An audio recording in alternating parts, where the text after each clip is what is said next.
Vamos agora com informações de São Paulo. A partir de hoje, quem quiser utilizar ônibus, trem, metrô, vai pagar mais caro. Bruno Teixeira é quem está com a gente para trazer informações, atualizar aqui os valores para quem está nos acompanhando. Bruno, como a gente falava ontem, né? É ano novo, tarifa nova. O que temos aí de atualização em São Paulo? E, claro, o que o paulistano, aquele que depende do transporte público, está falando sobre o assunto? Bom dia. Oi, bom dia para você, Carol, para todos que nos acompanham. As opiniões nunca são boas, né? Porque aumento sempre pesa no bolso e nunca agrada, seja o consumidor, o passageiro, porque é mais um gasto nesse início de ano, um gasto extra.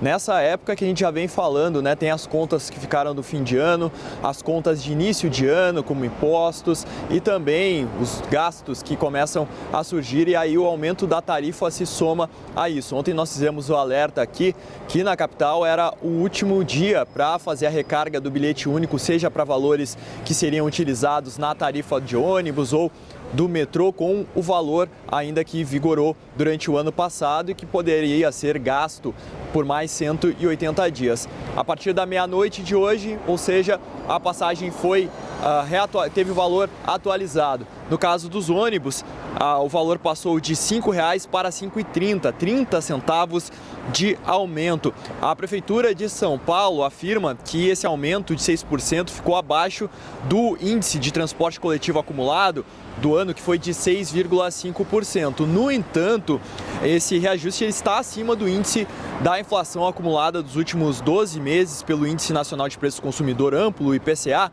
que foi de 4,5% até o mês de novembro, ou seja, o aumento da passagem foi de 6% no transporte coletivo de São Paulo, saltando de R$ 5,00 para R$ 5,30.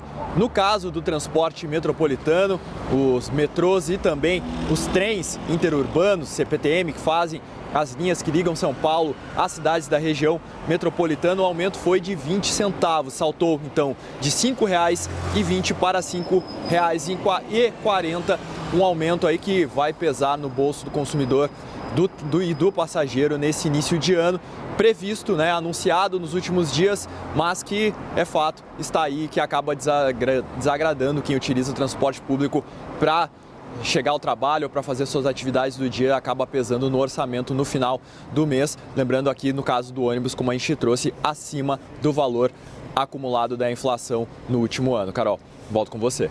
Obrigada, Bruno. Bora fazer conta aqui. Danilo Moliterno está de volta para conversar com a gente. Danilo, não só São Paulo, né? Rio de Janeiro a gente falou no fim de semana, também teve reajuste. Belo Horizonte terá na quinta-feira. Enfim, várias cidades capitais brasileiras registrando esse aumento no valor da tarifa do transporte público.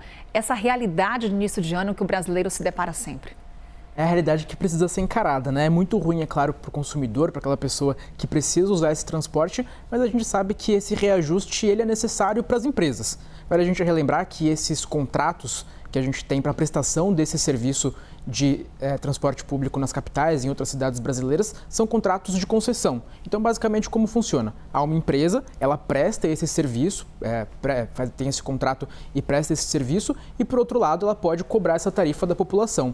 E conforme o tempo passa, a inflação aumenta, os salários que essa empresa paga aumenta também o custo da manutenção das peças, é necessário que a gente tenha nesse contrato aquele reequilíbrio econômico-financeiro, para que essa empresa ela tenha nessa tarifa algo que remunere ela pelos custos dela que estão subindo.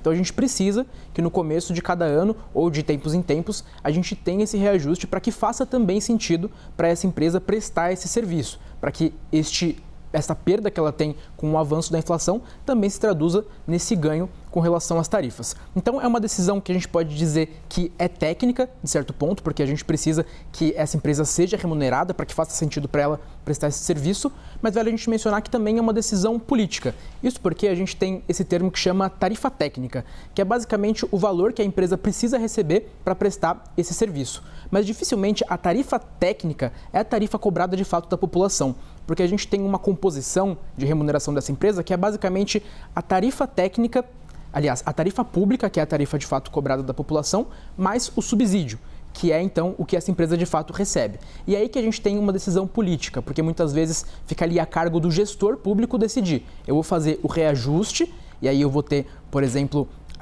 um mal-estar de ter esse reajuste que leva a população a muitas vezes não gostar dessa decisão, ou eu vou aumentar, por exemplo, o subsídio. Aí a gente tem uma escolha que pode ser danosa, por exemplo, para as contas públicas. Então, no fim, a escolha é política, é do gestor público, mas sempre considera, é claro, este quesito técnico que a gente tem, que é o fato de que este é um contrato que muda conforme passa o tempo, porque as coisas ficam mais caras, as peças ficam mais caras, as manutenções ficam mais caras. E, é claro, do outro lado dessa balança é necessário que a gente tenha também este reajuste. A questão é o salário do trabalhador acompanhar também esses reajustes, né, Danilo? E principalmente o contrato que também prevê qualidade do serviço. Então também vamos fiscalizar como é que esse serviço está sendo oferecido em cidades como São Paulo, de onde o Bruno Teixeira trazia a informação. Obrigada, Danilo.